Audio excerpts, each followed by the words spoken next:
Hello, my name is Jaden, and welcome to my channel. I am a King James Bible believing teacher based in New York City. And today's video is going to be on the facets of marriage. We're going to be talking about marriage practically, talk about it as it pertains to the Bible, husband and wife relationship, all that kind of stuff. Now, I have a video on what marriage is. That's more biblical. This is more practical. Okay. Now, the dispensationalism series is finally over. You should expect to see more of these casual talks, easier studies over the next few weeks, because soon I will be utterly annihilating what's always been taught about Daniel's prophecy. And so I just pray that you look forward to that. All right, marriage. So, marriage is one of the most center point topics in the Bible.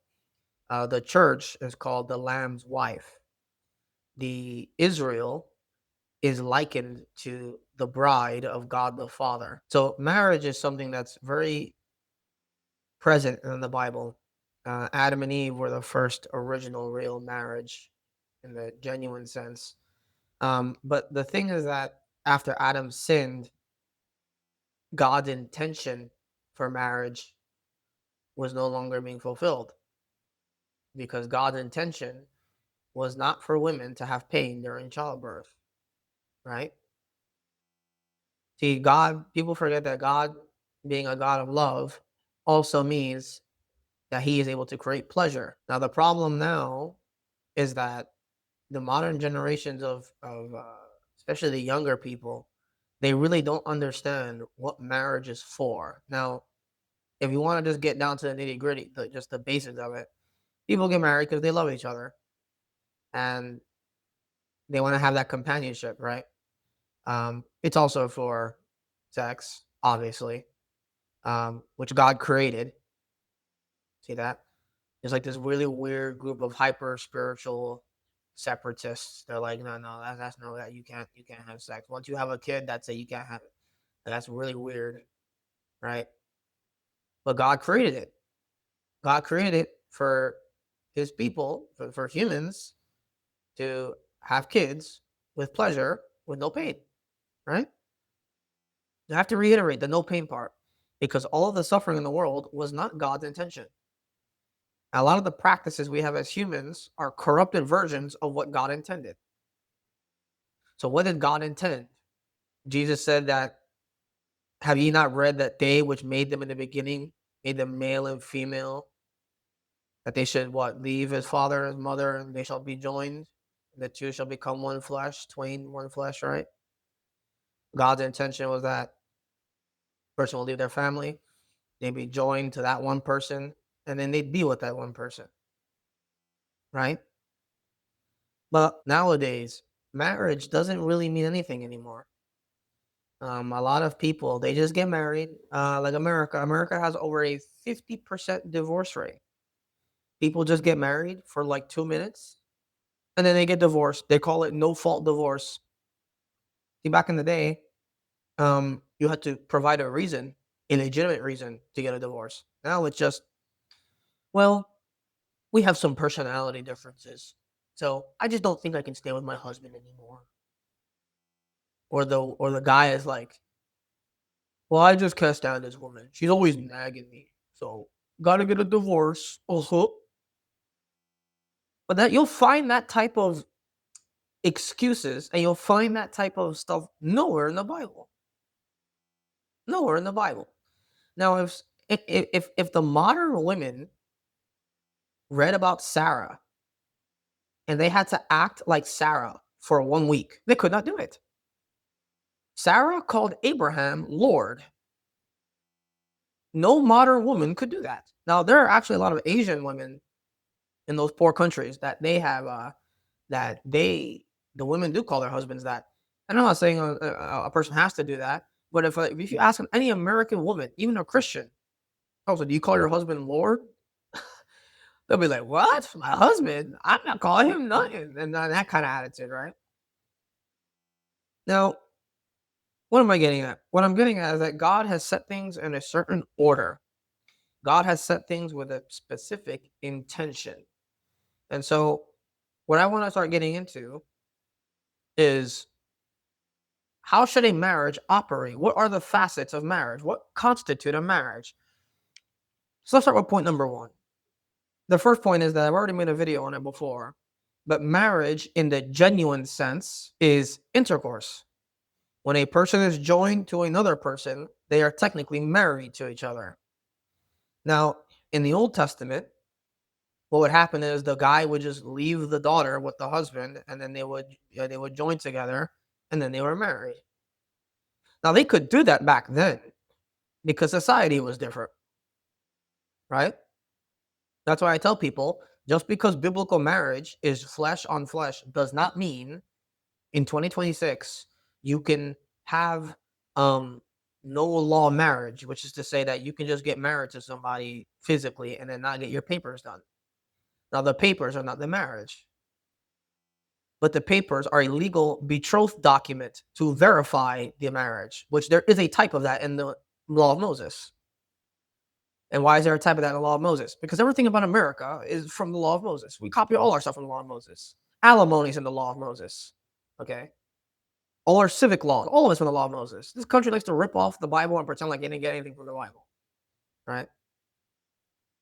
So having a legal document of some kind. Now back then, people will say, well, that was a different culture back then. But the fact is, flesh on flesh is intercourse, but you still need to get your papers done. Because it looks evil if you don't. Right? Sure, flesh on flesh is marriage. But if you're just going around sleeping with other people, sleeping with a woman, and you're not getting your papers done, well, you can say, well, the Bible says this, and I'm adhering to the Bible. Yeah, but the Bible also says to be subject to the ordinances of the government. And the government says, you need to get your papers done. Now, can somebody technically have sex without getting their papers done? Of course they can. That's called fornication. Now, what is the purpose of getting your papers done? There's a purpose to it. You see, back in the day, when the Jews would have someone get married to somebody, everybody knew who that person was. In the law of Moses, men and women were supposed to marry and have kids within their tribe, so the inheritance of that tribe would not die out. You understand? So everybody knew who each other was. And if somebody sinned against God by committing adultery, you best believe they were going to find out. If the husband suspected the wife of stepping on him, then he would go to the tabernacle or the temple, and then they would do the Numbers chapter 5 test to see if the woman really committed adultery. You understand? So the problem is that you can't compare everything about back then to now. Sure, they may have not had a legal proceeding in a judicial court system and the three branches of government. They may have not had all that, but you know what they did have? The temple. God as a mediator there with the tabernacle and the sin offerings and the burnt offerings. And you understand the difference? Okay, but right now, you don't have a tabernacle. God does not come down on the Ark of the Covenant in a cloud and fill up the Holy of Holies, and then you go to Him. You don't do none of that. And even if you commit adultery, you get stoned. Right? So, some of these like wicked Christians, they try to say, well, Ruckman taught that marriage is flesh on flesh. So that means that I can just go to sleep with a woman and then she can be my wife. No, it doesn't work that way. And Ruckman didn't teach that. Ruckman teaches exactly what I teach. That marriage is flesh on flesh, but you need to go to the government. Because you do not have a tabernacle. You do not have a list of elders who know who you are that can verify what you're doing. For all intents and purposes to this world, you're just some guy and they have no idea who you are. You understand? Now, these people will say, well, the government knows everything about me. They have my social security number, this and that. Yeah. That's for surveillance. But they don't know who you are. Okay? I know the government has your banking information. I know they have your social security. And I know the Rothschilds. And yeah, I know all that. We're talking practically here. They know who you are in a surveillance sense. But they don't know who you are locally. You understand? That's not the same as the Old Testament. In the Old Testament, yeah, they could get married without having papers done, but it's a theocratic system with God as the center of it. It's not the same. Okay. Now, it's just so ridiculous that you even have to legislate marriage, because if you get married to somebody and you love that person and you want to be with them, why do you need to get it legislated? It's simple, because the flesh is so evil. You need to have some verification that that bond took place. Now, why? Well, let's go through some details. Like I said earlier, America's divorce rate is over 50%. What is going on there that it's 50%? Over 50%. Isn't that crazy? That means more than half of the marriages are falling apart. My generation cannot. They don't get married for nothing, man. Right? It's a problem of both sexes. You see, there's a crisis on the men's side, and then there's a crisis on the women's side, and both sides are pointing fingers, and they're both confused.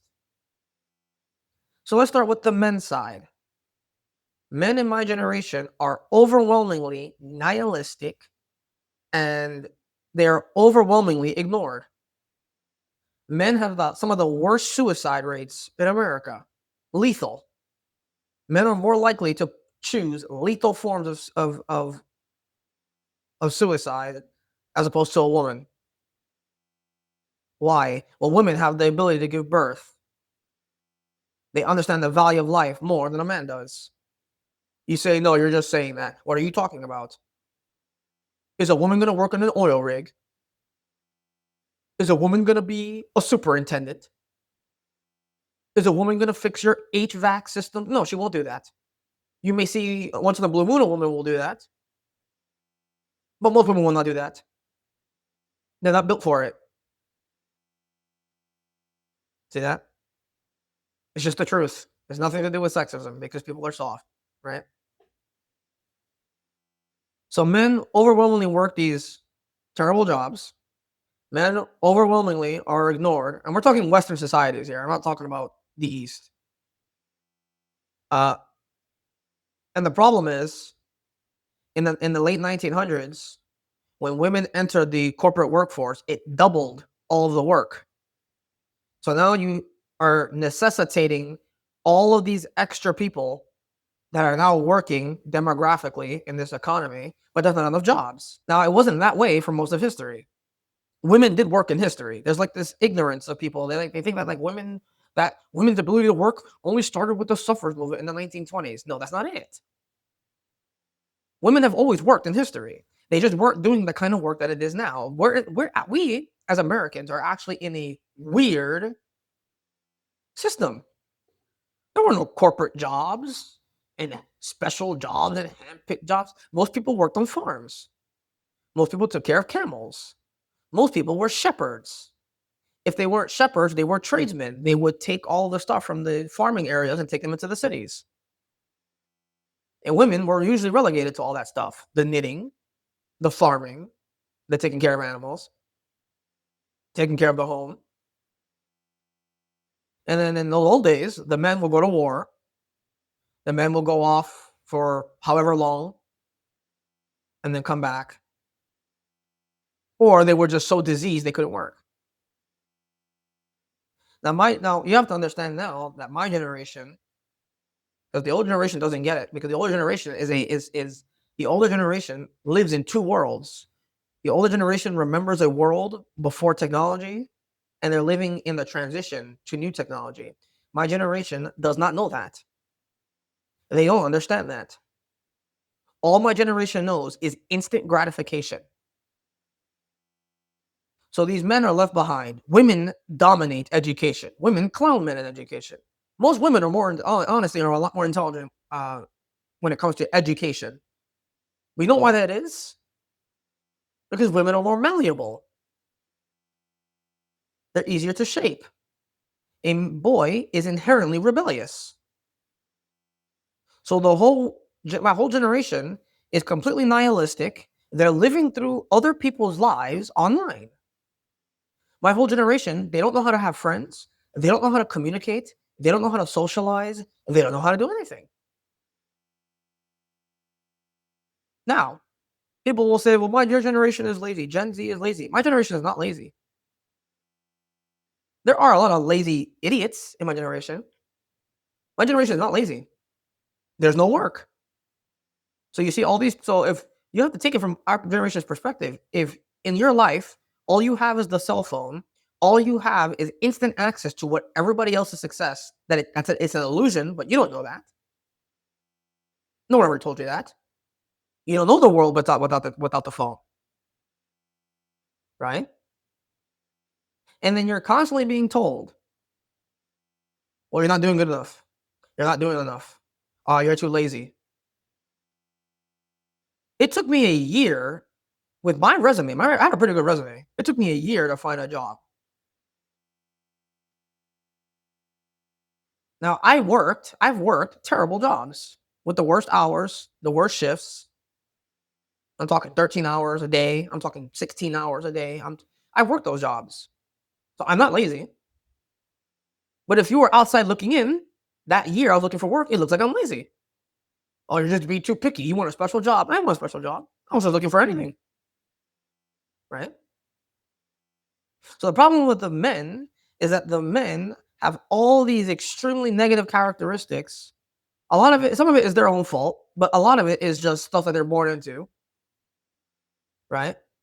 And then when the men go online, because these men, a lot of them have no dads, a lot of them have no male figures, they're going online to these stupid red pill guys online that are trying to teach them you gotta be an alpha male, you gotta go to the gym, you gotta work on yourself, you gotta better yourself, hate women, women are all the problem. See them? You see what I mean? Those podcasts where they have like one guy who's like an alpha male talking to like 6 of these girls who are obviously girls with no dads that are like sick in the head, genuine whores, not like people throw that word around like nothing, but these are genuinely like people that admit to sleeping around and that kind of stuff. And they put them on these podcasts with these alpha male guys, and the guys are like, "See, all y'all women are the same." Yeah, but that's a lie. Okay, once you have all those characteristics, then you factor in the Me Too movement that happened many years ago, where women were all of a sudden saying, "We don't want men to come at us at all. We don't trust men. Men are this, men are that, men suck." And now you see my generation, many women are complaining that men are too chicken to come up and talk to them. Well, what do you mean? You just spent like 5.5 years saying that if a man comes up to you, he's probably a creep and this and that. And that may not be taking place in real life, but the internet gives that illusion. And whatever it is, whatever something looks like it is that. So if the whole internet one day said the sky is red, well, the sky's blue. But the internet says the sky is red. So for everybody, the sky is red. And if you say no, it's blue, no, you're a crazy guy. That's how the internet is. So it doesn't matter what's actually taking place practically. What matters is what the internet says is happening, because you have to understand, from my generation, they're just following what's going on online, and then they're reverberating that back into real life, and they're treating other people in real life based on their cognitive biases from what they're seeing on the internet. So now you have this anti-men movement, and then because women, remember, the devil worked through Eve, because women have to be subject to men, uh, the devil uses all of the sex politics to uplift women and say that women are better than men. Women can do everything that a man can do. You go, girl. You such a boss girl, honey. All that kind of stuff. And it goes from pushing down men and uplifting women. Now, I already know what's going to happen. Yeah, but the men do this and that, and some men are jerks. Hold on. I'm giving both sides a fair chance. The women of my generation are so brain rotted. They think they need to be like Kylie Jenner and all these stupid whores online to be a good woman. They think that they need to have a career and be a boss girl and make something of themselves for her to be a woman. That's not what a woman is. God did not design women to be a boss girl. Now, the modern woman can't stand that. The idea of a woman being subject to a husband is just foreign to my generation of women. They can't understand that. They want to enjoy their life now and experience everything now while they're young, and then they'll get married later if they feel like it. Yeah, but that's not real life. That's not authentic. So these men are being fed this red pill garbage by these conservative orthodox idiots. And the women are being sold this leftist Marxist garbage about women's empowerment and stepping down on men. Now, a lot of women may profess that they don't believe that. They may say, no, I don't agree with that. But the profession doesn't matter. It's what they're doing.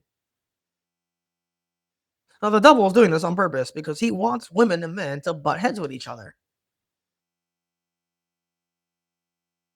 And so, when you take these two factors into account, then you got to add another layer. There's no money in the economy. These stupid conservative Christians are like, Trump is helping the economy. No, he's not. Okay. Trump is being used by God to create the beast system. That's exactly what Trump is being used for. But there's no money in the economy. Now you say, why is that important? Because we live in a consumerist, covetous world. People want things. Okay? People want things. People don't want to do something because it's right. They want to do something to get something for themselves. You understand? So now men have this wrong nihilistic, and part of the nihilism is completely understandable. Why would you want to get married to a woman and you don't know if one day she up and takes half your stuff because you pissed her off or one little too bad? And every alimony and divorce court favors women. That's a fact. Because there's more money in that. It got nothing to do with sexism. There's more money in it, right? So why would a man want to take that risk? But why would a woman want to get married to some guy who's trying to work his way up and start from the bottom and climb when she can just get somebody who's at her level, making the money that she's making? And so when you start studying this stuff, it starts to get into all these buzzwords like hypergamy, which means that a woman dates above her social status. And then, oh, why won't the woman get with me? I'm such a nice guy. And this nonsense, right? Now, I'm not going to get into all that because all of that, that's all the lost world. Everything I just explained to you, that's all the lost world. They think that marriage is just having money, having sex, and then buying a house. That's not it. So they get married for like 2 weeks. These people, they get married in like 2 weeks. Sometimes they get married in a couple months. You barely even known the person. And all of a sudden, now you're like, oh, I don't think I really like that person. So I'm gonna divorce them. Now, why is that? Well, a man is gonna get married to a woman. Let's say the woman is timid. The woman is soft-spoken, but she's a boss girl. She makes a lot of money. Is she gonna respect her husband who makes less than him? Or that makes less than her? No, she won't. Because a woman knows that the husband, there's something deep down inside that she knows that he's the leader. Every woman knows it. But if she's measuring her success by metrics of money, because women are being brainwashed to be told that your value is your looks and your money, what's going to happen when she has a husband that doesn't meet that standard? She'll go for somebody else. That's the lost world. Now, thankfully, I've not had to participate in any of this garbage. I've had a very authentic time growing up. See, everybody's looking, all these people in the lost world are looking for their perfect golden goose marriage. They're looking for somebody at their level who's just like them, that's going to agree with everything just like them. No, that's not real life, man. That's not real life. You understand? And so what ends up happening is You have these two people that get together in a couple months. They don't like each other. Oh, well, we've just had some personality differences, and that's why we had to divorce. Personality differences. I've met some Christian marriages where the two didn't even look like they belong to each other, but they were like the best buddies. My personality and my wife's personality do not match at all. She's the complete opposite of me. There are things about us that are similar, but I'm very different. Would you divorce somebody because of their personality differences? Oh, well, I just couldn't get along, Do you find that kind of talk anywhere in the Bible? No, you don't. Now, the devil is trying to pit the two sexes against each other. And then he's sprinkling in a little orthodoxy and Catholicism, these super so-called religious right-wing conservatives, to corrupt the matter of the issue. And these young people have no daddies, they have no father figures, they don't have real men to tell them what's going on. Okay? And so anytime something doesn't go right the way that they want it, whether man or woman, when something doesn't go right, they give up. But in marriage, you can't give up like that. There's only 3 reasons for a divorce in the Bible: desertion, literal desertion, and I put abuse under that, death, and adultery. Those are the 3 things that break a marriage bond. Do you find my wife is nagging me under one of those verses? No, you don't find that there. And that's because the lost world is looking to just reproduce and have kids, and it's all for lust. But after a while, you get older, and when you get older, what happens? The sexual drive is not going to be there as strong. So if your entire marriage is just based on emotions because your husband or your wife look handsome or pretty, your marriage won't get very far. Now, there's nothing wrong with the attraction. Some people, some marriages, and many marriages in the lost world, they say that my best time was when I got married to my husband or wife, and they call that the honeymoon phase. And they say, well, it used to be that way, but now our marriage it's not like that anymore. But I want you to understand something, that this idea of a honeymoon phase, it's not supposed to be that way. If the two people are doing the right thing, that should maintain itself through the good times and the bad times. I still feel the same way about my wife than the first time I met her. I've been with her for over 7 years. But some of these guys, they get married after 5 years, they're already over the woman. And they start having some wandering of the eyes. They start looking at other women. Oh, well, maybe if I had that woman. You understand?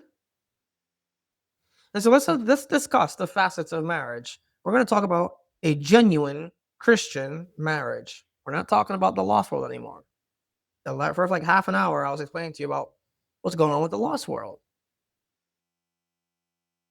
Women were not built, and men and women were not built for this world the way it is right now. The internet has completely destroyed people's logic. You can pick to believe whatever you want to believe. Let's talk about a genuine Christian marriage. All right, let's look at Song of Solomon, chapter 4. Song of Solomon, chapter 4. Now, in the Bible, God usually addresses the woman first before he addresses the men. Now, why?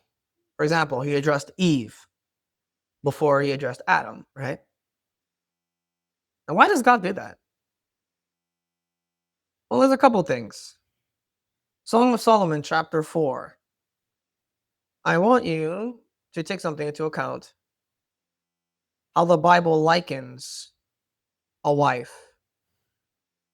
Song of Solomon, chapter 4, and verse 12. A garden enclosed is my sister, my spouse, a spring shut up, a fountain sealed. Look how she's being described. Thy plants are an orchard of pomegranate with pleasant fruits, camphor, spikenard. Spikenard is like perfume. And if you keep reading, it says saffron, calamus, cinnamon, frankincense, myrrh, aloes. A fountain of gardens. A wife is likened to a garden. So, although God addresses women first in the scriptures, I'm going to address the men first. Okay. First of all, if you're some Gen Z guy listening to this video, although it'd be pretty rare if that was the case, you can't just get married to a woman because she looks pretty. You know, those women that spend so much time perfecting their beauty are some of the most high maintenance, insufferable human beings. No, that's not all women. That's not all women. And if a person is a genuine born again Christian woman, then most likely that won't be the case. But if you're going after a woman simply because she is pretty, you must be careful, men. You see, God created women to be beautiful because he wants the men to be attracted to a woman, right? Now, people assume because somebody looks at someone else and they say that they're pretty, that you're lusting after them. You need to be careful. That's not exactly what lust is. If your sole intention and purpose is to lust after someone because of what they look like, and you have no interest to get them to know who they are, that's lust. You understand? But if a man looks at a woman, another Christian woman, and he wants to get to know her, and her looks happen to be part of it, that's not evil. Because God created women to be beautiful. There's nothing wrong with that. Now, if the man intends to get with her simply because of her beauty, then that's lust. Okay. Now, the deciding factor, though, when a man gets with a woman, has to do with priorities. The Christian man is getting with a Christian woman, there needs to be a priority. What's the priority? Are they both on the same page about God? Okay. So men, you can't just pick a wife because you want her because she's pretty and she looks good. Is she on the same page spiritually? I'm not saying she's perfect spiritually. I'm not saying she's a Proverbs 31 woman. I'm saying, does she have the right priorities? What are the priorities? The King James Bible and God as the center of the relationship. Because when you have the husband and then you have the wife, you need a mediator, someone to answer to. Who else to answer to but the person who set up the rules? God. He set it up. Right? If the woman looks pretty, but her priorities aren't straight on God, right? And she has no intention to keep it that way, I'd be careful. Because if God calls you to do something, you don't want to get married to a woman who's going to make it hard for you to serve God because she doesn't want any part of it. You understand? That's a really important detail. That's a really important detail. People are always drawn away of their men are easily drawn away of their own lusts. Easily. But that's a young men problem. As men get older, they should get it. They should grow out of that. Well, it's a problem for my generation because when they open up the phone, they got prawn everywhere. Everywhere you look. You got to get filters and stuff like that, man. You know what I'm saying? Now, in the verse here in Song of Solomon, the spouse, the wife, is likened to a garden. I'm going to show you why that's interesting. Go to Psalms 128. Psalms 128. I'll show you an interesting detail. Psalm 128 in verse 2. For thou shalt eat the labor of thine hands. Happy shalt thou be, it shall be well with thee. Thy wife shall be as a fruitful vine by the sides of thine house. Isn't that interesting? She's not only likened to a garden with all the different spices and scents, but a wife is likened to a fruitful vine. Why? Well, what was Adam? Adam was an husbandman. What was his job? To tend to the Garden of Eden. A garden. You understand? What is a wife likened to? A fruitful vine and a garden. So if you want to get married to a wife, you ought to know more Bible than your wife. You ought to be able to answer her questions. Now, she may know more doctrine than you, possibly. But we're talking about the book as a whole. You ought to know more than her to be able to answer her questions and to tend to her spiritually. I teach my wife the Bible. I'm teaching her verse by verse right now out of the Pauline epistles. I'm helping her read cover to cover because the Old Testament is very hard. It's very hard for a new person. I take a lot of time to teach her personally, for her to ask questions and understand. You have to do that with your wife. You have to do something spiritual with your wife that involves the word, because you are like Adam. Husbands are just like Adam. They're supposed to tend to their wife because your wife is a garden, and the more you tend to her, the more you help her grow, what's going to happen? She's going to bear more fruit for the Lord. Women cannot do things on their own. You say, why? Because God made women for the men. You understand? Here, look at this. Go to 1 Peter. Go to 1 Peter. Now, this is something that the women libs movement, they don't like this. Oh, I got to be subject to a man. But the fact is, a woman may be more intelligent in education. She may have more capabilities in that sense.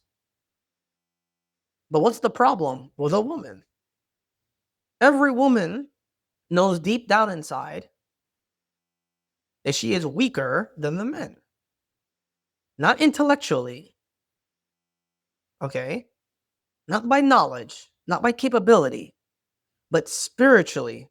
1 Peter chapter 3 in verse 7. Likewise, ye husbands, commandment, dwell with them, the wife, according to knowledge, giving honor unto the wife as unto the weaker vessel.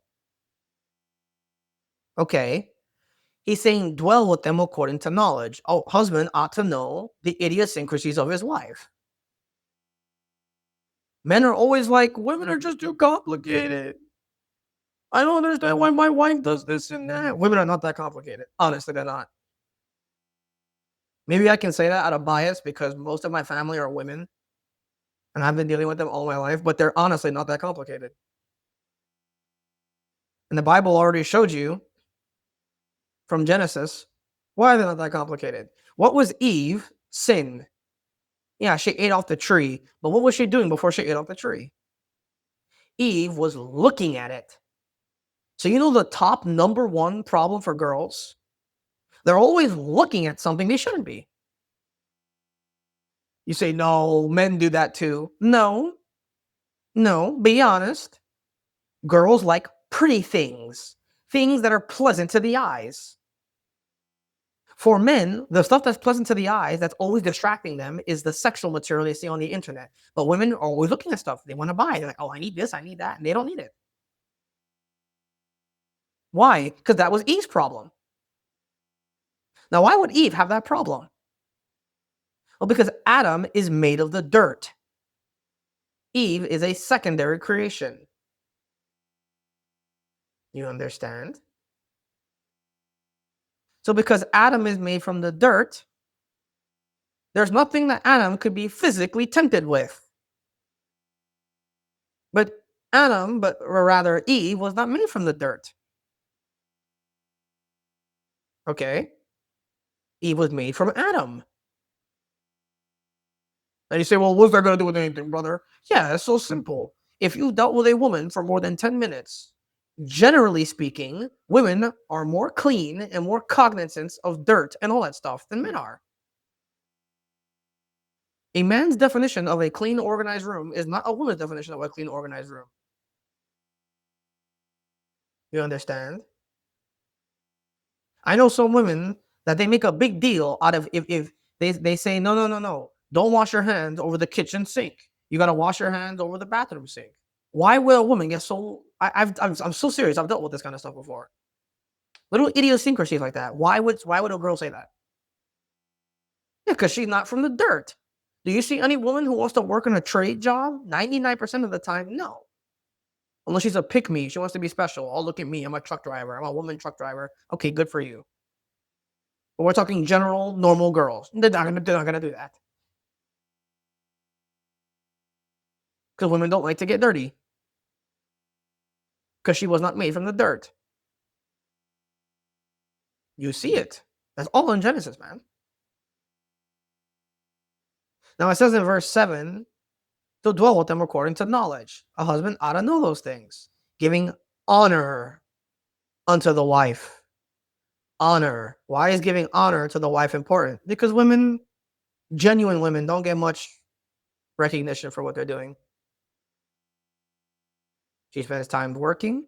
She helps take care of stuff at home, right? And it seems menial. Well, she's just doing what she ought to do, brother, because she's staying at home and it's easier for her and I'm going to work. Well, hold on. You got to give honor to the wife. Bible says, whosoever findeth a wife findeth a good thing. God did not give you a wife so you could treat her as a doormat. She didn't make my dinner the way I wanted. All right, then don't eat it then. You know, growing up, if my mom made something and I was complaining that I didn't want it, she told me, okay, then don't eat it then. That's the same mentality. Oh, my wife didn't do this and that. All right, then you do it then. You know the old saying when we were lost, if you want something done right, do it yourself. All these guys, they complain about their wives all the time. If you want it done right, why don't you do it? How about you have a little appreciation for your wife, right? Most of these men, they just want to have a woman so that the woman can do everything for him. That's not it. Men and women are equal in intrinsic value. It's simply that God has made women subject to men because you can't have two leaders. You have to have one guy. That's all it is. So your wife is not less than you because she's subject to you. She's equal in value. She's just subject because you can't have both people trying to rule the kitchen. You can't have too many cooks in the kitchen. It says, giving honor unto the wife as unto the weaker vessel. Why is she the weaker vessel? Because she is more privy to spiritual attacks. Why? Because the devil worked through Eve. The devil worked through Jezebel. The devil works through the women to get to the wives. He worked through Delilah. He always works through the woman to destroy the husband. Always. So a husband is supposed to be aware of those things. Because when the spiritual attacks come, 90% of the time, they're not going to come to the guy. They come to the woman. Okay? And I'm speaking by experience. This is not just Bible. The devil always, always goes after the woman first. Always. That's why it says, as unto the weaker vessel. She's not weaker. Listen, man. Women may not be as strong as men physically, but in those poor people countries where and they're carrying those barrels and they're feeding those animals, women can bench. Not as much as the guys, but there's some young Indian women in those countries. They can pick up very heavy stuff. So although men are stronger physiologically, and although a woman will never be as strong as a man, she can get there. So that's not what this is talking about. Okay. Now, one last detail before I transition, or two last details before I transition to the wife. One of the problems for men is that they don't see themselves the way God sees them. The man, the husband, is in the body of Christ. What is the body of Christ likened to?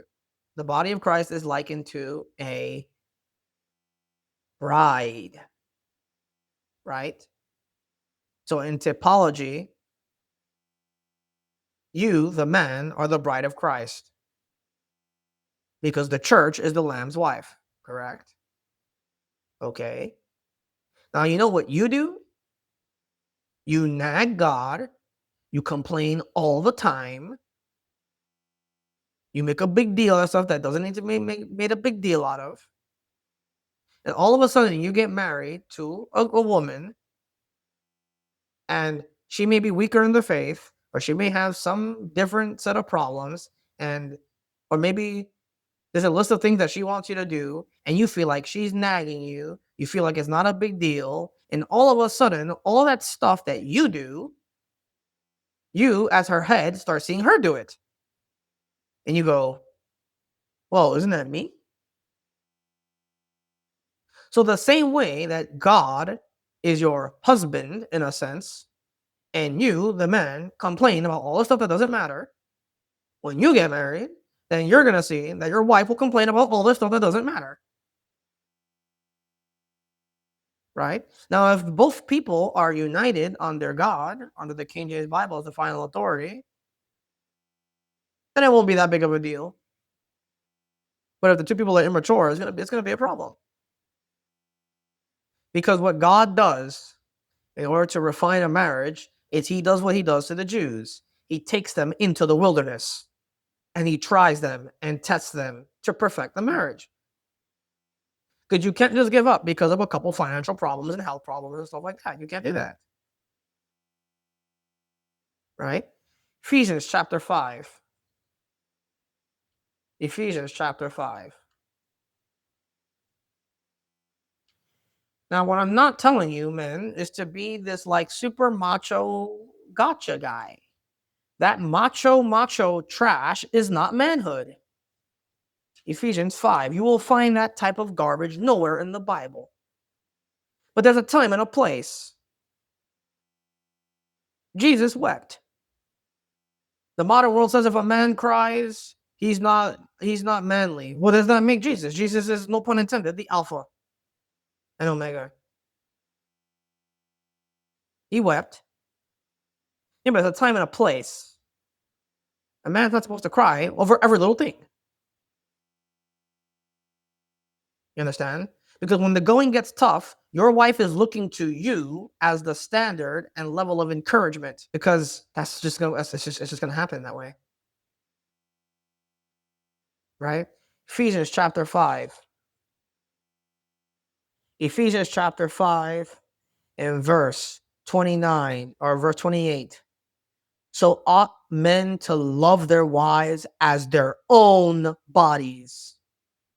He that loveth his wife loveth himself. This is a hard verse for some people. The Bible says, thou shalt love thy neighbor as thyself.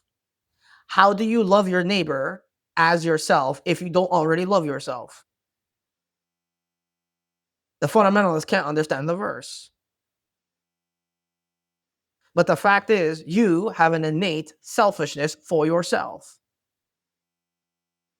But the verse is saying here that you ought to love your wives as you love your own bodies. That is literal.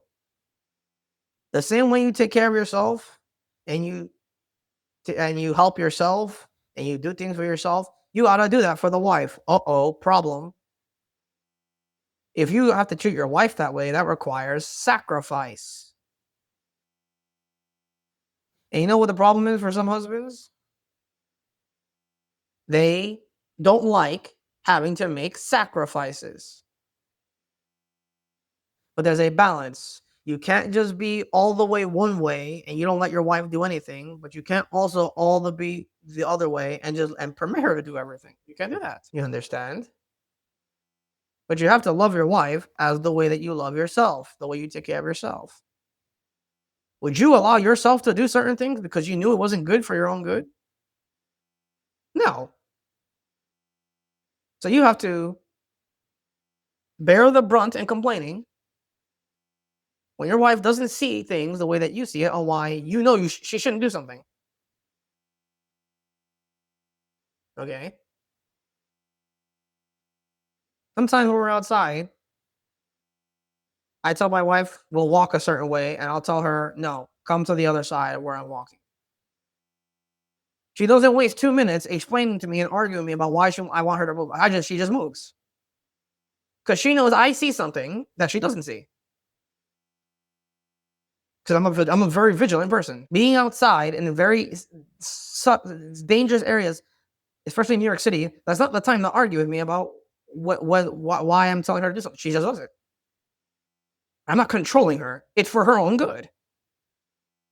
If you had a kid, a son or a daughter, are you going to let them argue with you about why you should do this and that, about certain things that you know is a problem that has to be resolved?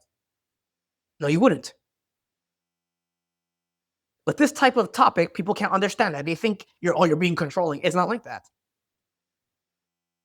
It's not like that. You understand? Aren't you God's son? Yeah, you're his kid. Do you think God is okay with you hanging out with people that you shouldn't be hanging out with? No. So if you see your wife is hanging out with people that she shouldn't be hanging out with, are you going to permit that? I'm talking about lost people that it's actually better for her to cut them off and not be around them. Or are you just going to sit back and say, well, that's her free will. I can't tell her that she shouldn't do something. That's not real life, dude. That's not real life. You have to love your wife as yourself. Now, I'm not telling you to force her to do anything. This is where her role comes in. She ought to be subject to what you tell her to do, if it's according to the word of God. If it's not according to the word of God, then, well, we'll get there. Verse 29, for no man ever yet hated his own flesh, but nourisheth and cherisheth it, even as the Lord, the church. Okay, so who's the head of the church? Christ. So the woman should be subject to the husband, and the husband should be subject to Christ. And if the husband is doing what God told him to do, and the husband's in the will of God, then the woman should have no issue being subject to her husband, because she'll be doing the will of God through him. It's so simple. All right, now last point for the men before I go to the women. Go to Genesis 16. Some of these independent fundamentalist Baptists, they're like, I don't listen to my wife. She gotta do what I tell her to do. She gotta be subject to me and everything that I do. Well, that's almost true. Genesis 16 and verse 2, and Sarah said unto Abram, behold now, the Lord hath restrained me from bearing. I pray thee, go into my maid. It may be that I may obtain children by her. And Abram hearkened to the voice of Sarai. Should Abraham have listened to Sarah here? No, he should not have. He did the same thing that Adam did. He hearkened to Eve. Okay? Adam should not have listened to Eve. She was the one that was tempted. He was not tempted. He knew full well what he was going to do. Right? But go to Genesis 21. Genesis 21 and verse 12. And God said unto Abraham, let it not be grievous in thy sight because of the lad, and because of thy bondwoman, and all that Sarah has said unto thee, hearken unto her. For in Isaac shall thy seed be called. Notice how Abraham is told to hearken to Sarah. Oh, brother, when my wife tells me something, I don't do what she says. She got to listen to me and be subject to me. Well, hold on. He told Abraham to hearken to her. Why? Because Sarah was in the will of God, and he wasn't. And this is so important that this is emphasized in the book of Galatians. Go to Galatians 4. The fact that God made Abraham do this is emphasized. Galatians 4. Verse 30, nevertheless, what saith the scripture? Cast out the bondwoman and her son, for the son of the bondwoman shall not be heir with the son of the free woman. That's referring to Genesis 21. That made an impression on God, right? How about this one? Go to the book of Matthew 27. Look how much Pontius Pilate would have saved himself a good deal of trouble had he just, listened to his wife. Matthew 27, verse 19. When he was set down on the judgment seat, his wife sent unto him, saying, have thou nothing to do with that just man? For I have suffered many things this day in a dream because of him. Pontius Pilate should have listened to his wife, but he didn't. Look what that cost him, right? So, what am I getting at? You husband ought to be in the will of God and know the book so that your wife can be subject to you and fit her role. Okay? That's very important. Now, go to 1 Peter chapter 3. This is probably the hardest chapter in the Bible. For women, at least. Check this out. Verse 1. Likewise, ye wives, be in subjection to your own husbands, that if any obey not the word, they also without the word may be won by the conversation of the wives. So notice that the woman here has to be subject to her husband, even if he doesn't obey the word, that he may be won by what? The conversation of the wives, her testimony. That's a tough one. Doing what your husband told you to do when you know that he shouldn't be doing it. That's a tough one for women. But she has to do it because God's going to correct him and sort him out. God doesn't want the wife stepping in and doing it. There are people in Genesis, like I believe it's Rebecca. I forget which one. I believe it was Rebecca. That she tried to help God get the prayer answered so that Jacob would get the blessing. And because of what she did, she got herself killed. She didn't have enough faith in God that God was going to correct it. You women don't want to be that way. You don't want to be that way. Verse 2, while they behold your chaste conversation coupled with fear, whose adorning, let it not be the outward adorning of plaiting of the hair and a wearing of gold or putting on of apparel. This is not talking about, so this is where the IFB steps in. If a woman wears jeans, she's not right with God. Yeah, that's nowhere in the Bible. It says outward adorning, as in excessive dressing. Basically, don't wear something that's leaving it up to the imagination. If that makes sense. There's nothing wrong with wearing a skirt. Just don't wear it so high that you start giving people some ideas. Obviously. Right? Verse 4, but let it be of the hidden man of the heart in that which is not corruptible, even the ornament of a meek and quiet spirit, which is in the sight of God of great price. Now, I'm going to trigger the women's libs, but loud, boisterous women is not attractive or fun to be around.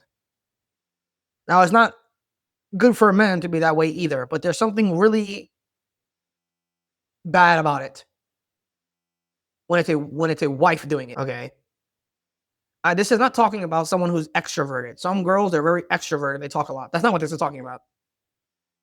This is talking about your demeanor and your attitude. Meek and quiet spirit, not somebody who wants to brawl and beef all the time about everything and anything. Some women, some wives do want to start beef about everything and anything. That doesn't matter. And then they stress themselves out over nothing. You don't need to be that way.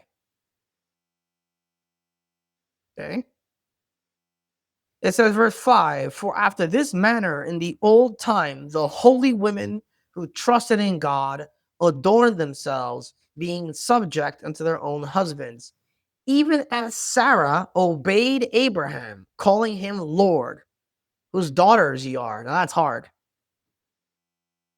Abraham told Sarah to lie that she wasn't his wife, and she obeyed him and called him Lord. That's a tough one. That's a tough one. But the admonition here to the wives is that if you obey your husband the way that Sarah did for Abraham, you're a daughter of Sarah in that sense. Not literally though. But notice how this verse 6 is followed by verse 7 of the husbands giving honor to the wife as unto the weaker vessel. Because wives put up with a lot of junk from the husbands. Okay? So this type of stuff is not, it's not too it's supposed to be encouraging. That marriage is one of the greatest blessings you can ever have in your life. Not everyone can handle it though. Not everybody can everyone's built for marriage. I don't even think everyone should have kids. Some people are just so washed up, even some Christians, I don't even think they should have kids, some of them. Because their character's not there for it. Now there's going to be things about the marriage, about the husband and the wife, that you weren't going to know those things about them until you went through the trial together. I'm not talking about like a secret in your life. I'm talking about parts of your personality you didn't know was there. But that's what God is there to iron it out for. But you first got to be subject to the book, right? So, closing out on there. This wasn't anything too crazy.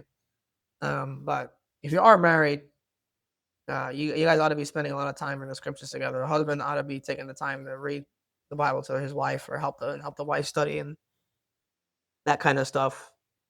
And the wife ought to just be the support for the husband, because God will put the husband through some stuff to test you, wives, to see how you're going to react. You understand? Because God wants you to develop character too.